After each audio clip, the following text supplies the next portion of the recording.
Hello दोस्तों, कैसे हैं आप लोग। आशा कर रही हूँ आप लोग बहुत अच्छे होंगे। स्वागत कर रही हूँ आपका अपने चैनल वनी शिवाय ब्लॉग्स में। आज जो है शाम के टाइम आपको मिल रही हूँ और जो है मैं आज जाने वाली हूँ। जाने से पहले घर पे मेन क्या काम होते हैं वो मतलब कहीं भी आप रुकने जाओ वो आप करके जाओ तो ज़्यादा ही बेहतर रहता है, क्योंकि लौट के आने से वो चीज़ें ख़राब हो जाएं या जैसे मतलब स्मेल आने लगती है ना। तो फिर वही है, मैं जो है आज जा रही हूँ अपनी मम्मी के घर।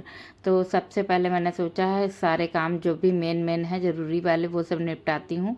तो फिर इधर थोड़े बहुत बर्तन वगैरह पड़े हुए थे, खाली किए, खाना बनाया था वो सब खाली वाली करके जो है बर्तन सारे बिल्कुल ही खाली कर दिया, बिल्कुल एक कुछ भी नहीं रखा है। और जैसे उसके तौर पे कि किचन एक खाली नहीं छोड़ा जाता, तो उसके तौर पे मैंने रख दिया है, बनाना रखा हुआ है घर पे ही मतलब। और जो है एक लोटा दूध वगैरह, तो किचन खाली नहीं है ओवरऑल, ये मानिए। क्योंकि लोग कहते हैं ना किचन को खाली नहीं छोड़ना चाहिए, इसी वजह से जो है कुछ ना कुछ किचन में रखना ज़रूरी होता है। तो फिर उसके तौर पे मैंने ऐसी चीज़ें रख दी ताकि जैसे हस्बैंड है रात में दूध मतलब फ्रिज में बढ़ा देंगे, अभी तो मैंने ऐसे करके रख दिया। तो सीधा जो है पहले बर्तन जो खाने पीने वाले थे दोपहर के खाने के बाद के, वो सब सारे धुल धुला के जो है लगा दिए हैं प्लेस पे।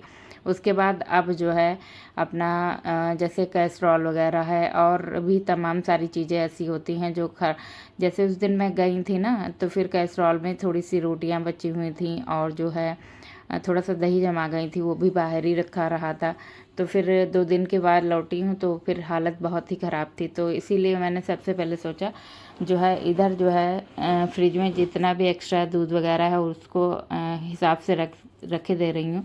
क्योंकि जो है मैंने इनसे बोला हस्बैंड से, ये वाला दूध जो है आप पी डालना शाम को, और थोड़ा बचे बचा है तो सुबह भी पी लेना। लोटे में भी थोड़ा दूध रखा हुआ है और जो है अपना खा पी लेना।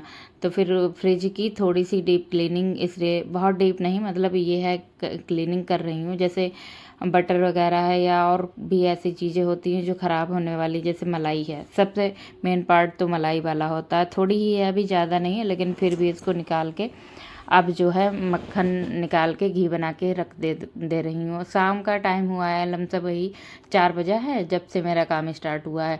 तो कैसरॉल में जितनी रोटी वगैरह थी इनको भी खाली करके कैसरॉल को अच्छे से जो है धुल धुला के रख दूँगी ऐसे ही मतलब पलट के, ताकि ये जो है लौट के आऊँ इतना गंदा भी ना हो। और जो है जो भी किचन है पूरा साफ करके रख दूँगी।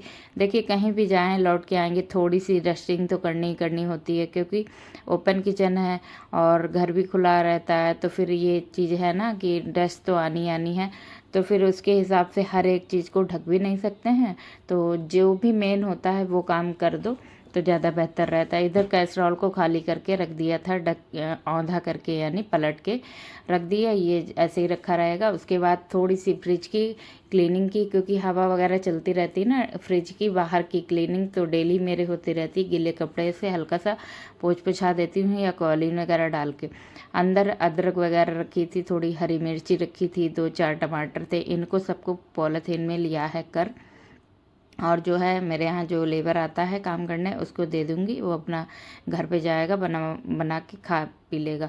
थोड़ी सी सब्जी रखी है, जैसे 2 दिन बाद या 3 दिन बाद मैं लौटूँ, जैसे प्याज है और आलू वगैरह ये सब चीज़ें रखी हुई हैं, ताकि जैसे 2-4 दिन अगर रुक के भी आऊँगी तो आऊँ तुरंत सब्जी की ज़रूरत ना पड़े। तो इसी वजह से थोड़ी सब्जी रखी भी है। तो इधर जो है मलाई निकाल ली थी, इसमें जो है अब निकाल के रख दूँगी मक्खन, घी बना के रख दूँगी। क्योंकि लौट के आऊँगी ना बराबर, जैसे या तो फ्रीजर में बढ़ी रखी होती तो कोई बात भी नहीं होती। कभी कभी ना हस्बैंड जी ऐसा करते हैं, फ्रिज को जैसे ऑफ़ करते हैं तो कभी कभी भूल भी जाते, तो यही मेरे माइंड में था ऑन करना, कि ऐसा ना हो कि ऑन ही ना करे, यही माइंड में चल रहा था। इसी वजह से मैंने जो है मलाई सोचा कि ऐसा करो ठीक ठाक हो भी गई है, मतलब भरे का आधा किलो या पौन किलो तक ये घी निकल भी आएगा। तो ऐसा करो, इसको मथ ही लेते हैं, मथ के जो है मक्खन निकाल लेंगे, आराम से घी देंगे गरम कर। तो इस समय गर्मियों में मक्खन निकालना बहुत ही बड़ा टास्क हो जाता है, क्योंकि ठंडक में तो बहुत मतलब आसानी से निकल आती है, लेकिन गर्मी में भी आराम से निकल आती है। यकीन मानिए 4 सवा 4 बजे मैं बैठी और जो है 4:35 तक ही आराम से मक्खन निकल गया था। क्यों? क्योंकि जो है मैंने तुरंत निकाला फ्रिज से, ठंडा ही था, बहुत ही ज़्यादा ठंडा था, फ्रीज़र में बढ़ाया था थोड़ी देर के लिए ये भगोना जो है। उसके बाद तुरंत मैंने पलटा भगोने में, उसके बाद में इसको मथनी से मथा है और सिर्फ 20 से 25 मिनट में आराम से ये निकल आया था मक्खन। कभी कभी बहुत टाइम लेता है, लेकिन कभी कभी जो है आराम से निकल आता है, लेकिन आज बहुत ही जल्दी निकला। मन भी खुश हो गया कि जाना भी है, आराम से निकल भी आया। माइंड में ये था कहीं ना मेरे कि पता नहीं निकलेगा कि नहीं, लेकिन फिर फिलहाल इस ट्रिक से निकाला तो आराम से निकाला है बिल्कुल। फ्रीज़र में थोड़ी देर के लिए बढ़ा दीजिए आप, कम से कम 15 से 20 मिनट, उसके बाद आप निकालिए। और उसके बाद में धीरे से आप फैले बर्तन में मत रखो। गर्मियों में जो है फैले बर्तन में रखेंगे ना, उतना ही जल्दी गर्म होगा, मलाई जो है पिघलेगी, उतना ही लेट मक्खन निकलेगा। इसी वजह से जो है मैंने इस वाले भगोने में रखा, उसके बाद में इसको आराम से चलाया। 20 से 25 मिनट के अंदर आराम से इतना मक्खन निकल आया था, बहुत ही अच्छा रहा। उसके बाद इसके जो है मलाई को अलग करके, जो इसमें मट्ठा वगैरह निकलता है एक्स्ट्रा, इसको अलग, जो मलाई होती है इसको दबा दबो के हल्का सा पानी में धुल के अलग बर्तन में जो है रख देती हूँ। उसके बाद से जो है इसको जो है गरम कर लूँगी भगोने में डाल के। देखिए जब ठंडक में बनाती हूँ तो इतने टाइट से गोले मलाई के बनते हैं मक्खन के, यानी बहुत ही अच्छा मतलब होता है। इस समय हल्का सा मतलब पिघलने लगती है ना गर्मी में, तो फिर इतना जो है निकल गया था अच्छे से। फ़िलहाल बहुत ही अच्छा निकला, कोई दिक्कत नहीं इसमें। और जो है इसको अब जो भगोने वगोने में जो जिसमें निकाली थी, इसी में मैं धुल धुला के इसको गर्म कर लूँगी।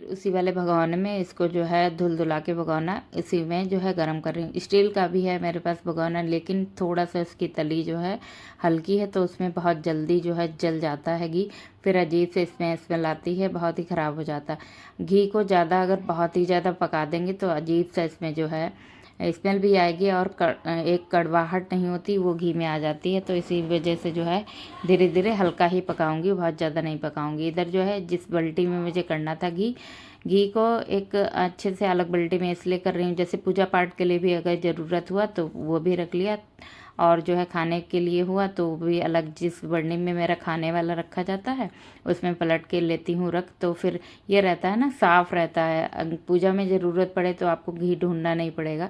इसी वजह से इसको जो है एक्स्ट्रा अलग रख देती हूँ।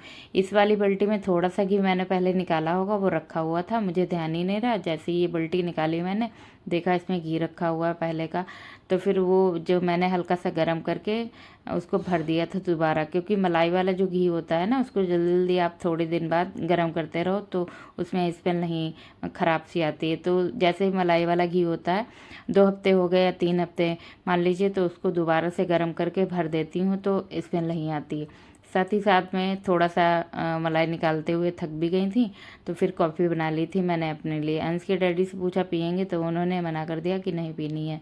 तो उन्होंने, क्योंकि अभी आए थे वापसी में तो खाना वाना खाया था, इसी वजह से जो है मना किया। तो फिर फ़िलहाल मैं थोड़ी सी पी के आ गई थी कॉफ़ी दोबारा जो है अपना। फिर इसको बराबर चलाना पड़ता है ताकि तली में लगे ना, और जो जितना भी मैयर होता है जो, वो जलेगा ज़्यादा तो फिर घी हो जाएगा ख़राब। तो इधर जो बराबर चलाना पड़ता है, और बहुत टाइम नहीं लगता जब मक्खन निकलता है मलाई से, तो फिर बहुत ज़्यादा टाइम नहीं लेता। जब आप डायरेक्ट मलाई को गर्म करते हो ना, तो फिर काफ़ी टाइम लगता है उसको निकालने में, और मैयर तो बहुत ही ज़्यादा निकलता है उसमें, और घी भी बहुत कम बनता है। इसीलिए कोशिश करो कि आप मथनी से, या आपके पास ब्लेंडर वगैरह है, मथ के ही इसको बनाओ मक्खन निकाल के, तो ज़्यादा बेहतर होता है, क्योंकि गैस की भी बचत होती है और घी भी आपका उस क्वांटिटी में थोड़ा सा ज़्यादा बन जाता है। इसी वजह से जो है मैं कोशिश यही मेरी रहती है कि मथनी से मथ के इसको निकालूं। कभी कभी ना ऐसा लगता है छोड़ो यार ऐसे ही गर्म कर लो, लेकिन फिर माइंड में आता क्यों यार, थोड़ा सा आलस करने की वजह से इतना नुकसान होगा गैस का भी और जो घी भी कम बनेगा। तो फिर वही रहता है उसको मतलब सोच सोचा के यहीं पे अपना जो है थोड़ा सा टाइम दे के निकाल लेती हूँ। इधर जो है अंश के डैडी शिवाय को पानी वगैरह पिला रहे थे, मैं हो गई थी रेडी। घी ठंडा हो गया था, आराम से इसको छान वान लिया था। शिवाय को भी नहीं मैंने जो है कपड़े पहनाए क्योंकि वो सो गया था। इसी वजह से जो है मैंने उसको कपड़े नहीं पहनाए थे। मैं पहन चुकी थी, अंश भी पहन चुका था, और जो है मेरा जितना भी सामान था थोड़ा बहुत बैग में थोड़ा सा रखना था, बहुत ज़्यादा नहीं। तो फिर उसको रखा लिया था। इसके बाद जो है ये मैयर को दबा दबा के इसमें जितना भी था घी उसको निचोड़ के कर दिया है, अच्छे से छलनी से छान लिया। उसके बाद जो है अब जो है इसको मैयर को फेंक दूंगी और इस भगोने को भी धुल के आराम से रख दूंगी। सिंक को अच्छे से धुल दूंगी और जो हल्का से इसमें गर्म पानी, मैंने बोल दिया हस्बैंड से जब रात में सोना दूध वाला बर्तन वगैरह धुल के तो इसमें ज़रूर से आप ध्यान करके पानी ज़रूर डाल देना। बोल रहे थे ठीक है अच्छा। तो इधर जो है छन्नी लेने की वजह से सिवाय बहुत रो रहा था, इसको छन्नी चाहिए होती बराबर। जब देख लेता है ये वाली छन्नी, पता नहीं क्यों इसको इतनी पसंद है, बहुत खेलता है।